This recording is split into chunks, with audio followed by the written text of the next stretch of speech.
كنت لابسة العباية السوداء بتاعتي، كنت موجودة في شقتي، أنا مطلقة عايشة لوحدي. حصل لي موقف مع بتاع الأنابيب اللي جاي يغير لي الأنبوبة. الموقف ده غريب جدا وعليه حتة خرطوم ما حصلش، بجد كبير جدا.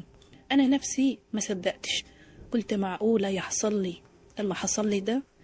أنا اسمي رندا، مامتي متوفية، كنت عايشة مع أبويا، وأبويا حب يتجوز واحدة تانية، ففعلا اتجوزها وجاب لي شقة باسمي وكتبها لي وقال لي الشقة دي انت هتعيشي فيها. أنا الحمد لله ماديا مرتاحة جدا، حتى والدي مرتاحة جدا. المهم أنا اتجوزت فترة واتطلقت، بس بسبب إن هو ما كانش بيحترمني، كان بيخوني.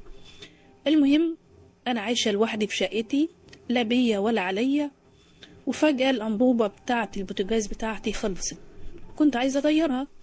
فطبعا قلت لواحدة صاحبتي من الجيران، قلت لها أنا عايزة أغير الأنبوبة، خصوصا إن أنا كنت جديدة في الشقة دي، مش عارفة أي حاجة في أي حاجة. جارتي اللي ساكنة جنبي قالت لي في واحد اسمه محمود بيغير الأنابيب بتاعة البوتاجاز. قالت لي لو أنت عندك الأنبوبة خلصانة وكده أنا ممكن أكلمه لك، أنا عندي الرقم بتاعه. قلت لها طيب يعني أنا جديدة هنا مش عارفة أي حاجة، قولي لي يعني عايزة الأنبوبة ضروري، أرن عليه دلوقتي ولا أرن عليه إمتى؟ هو دلوقتي هيكون فين؟ قالت لي لحظة خليكي واقفة دقيقة واحدة، هرن عليه أنا من عندي وهقول لك إذا كان في أنابيب ولا لا، وهقول لك ينفع يجي لك ولا لا. قلت لها أوكي اتفضلي روحي. وفعلا رنت على محمود ده. بعد ما رنت عليه يا جماعة قال لها أنا خلاص قدامي كام أنبوبة هوزعها وهجيلك. جارتي قالت له بسرعة عشان إيه؟ عشان السكنة الجديدة الأنبوبة بتاعتها خلصت ومش عارفة تعمل أي حاجة. الله حاضر. وفعلا اللي اسمه محمود ده استنيت ساعة كاملة، ولقيت باب الشقة بيخبط. أول ما خبط باب الشقة أنا رحت فتحت، قلت مين؟ قال أنا محمود بتاع الأنابيب. طب الحمد لله بسلامتك، وعلى فكرة أنا كنت في انتظارك وكلمت صاحبتي عليك إني محتاجة أنبوبة ضروري جدا. قال لي ممكن يا مدام بعد إذنك أدخل المطبخ؟ قلت له اتفضل. دخل المطبخ شوف الأنبوبة القديمة وفعلا الإياه خلصت. قال لي طب بصي أنا هجيب لك الأنبوبة وهغيرها لك، بس خلي إيه باب المطبخ مفتوح. قلت له تمام يا محمود. بعدين قال لي استنى عليه اصبر شوية، وفعلا نزل تحت وأنا كنت مستنياه فوق. بعد شوية طلع وجاب الأنبوبة معاه، كان شايلها على كتفه ودخل البيت. قلت له اتفضل. راح عند المطبخ، فضل غير الأنبوبة، فك الأنبوبة القديمة وركب الأنبوبة الجديدة. بتصروش يا جماعة بجد قد ايه كنت سعيدة مبسوطة بالموضوع ده، كنت فعلا فرحانة لأن كنت مزنوقة زنقة ما حصلتش. المهم بعد ما خلص قال لي انت اي خدمة يا مدام، اي حاجة محتاجاها عايزاها ده رقمي ورن عليه على طول، مش لازم يبقى في عزول ما بيننا. قلت له عزول يعني ايه؟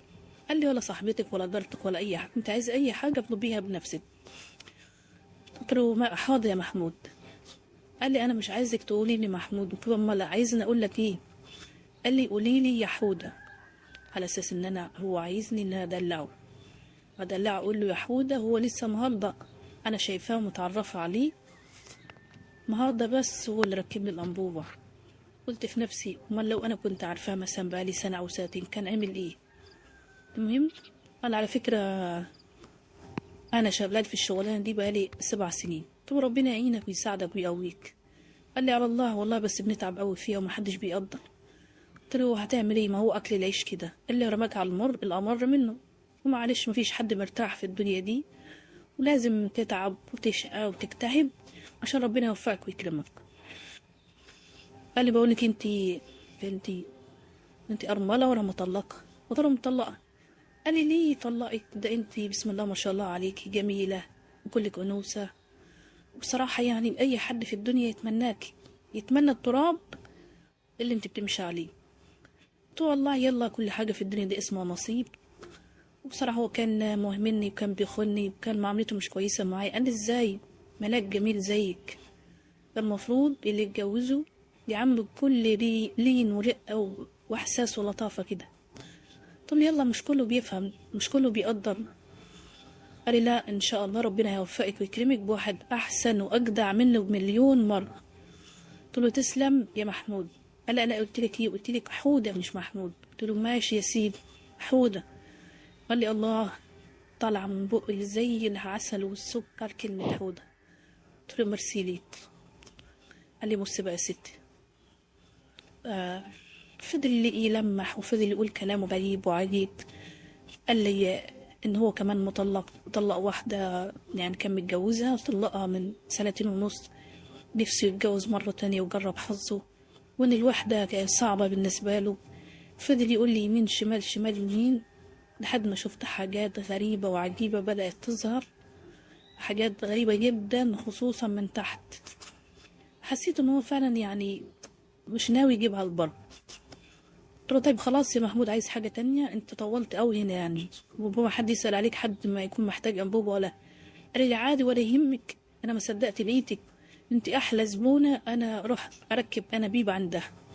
قلت له ماشي يا سيدي تسلم. قال لي بلاش سيدي قولي لي يا حودة.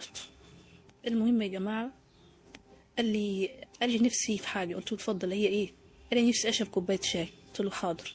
ما عملت له كوباية شاي وشربها. قال لي طب بصي، انا انتي امتى الانبوبة تخلص تاني؟ قلت له ايه اللي عرفني، ممكن تقعد اسبوع اسبوعين. قال لي طب بصي الرقم عندك، اول ما تخلص رن عليا، والمرة اللي جاية هجيب لك معايا مفاجأة تجنن. قلت له مفاجأة ايه؟ قال لي بس انتي اصبري عليا، اصبري لحد ما الانبوبة تخلص. ما تصوروش يا جماعة، كلامه أثر فيا جدا لدرجة إن أنا عملت حاجة يعني غريبة شوية. كنت بسخن مية عمال على بطال، وكنت بستهلك الغاز بتاع الأنبوبة بطريقة كبيرة جدا، على أساس أعرف إيه المفاجأة اللي هو قال لي عليها وإيه الحاجات اللي هو هيعملها. المهم يا جماعة بجد يعني أنا نفسي الشخص دوت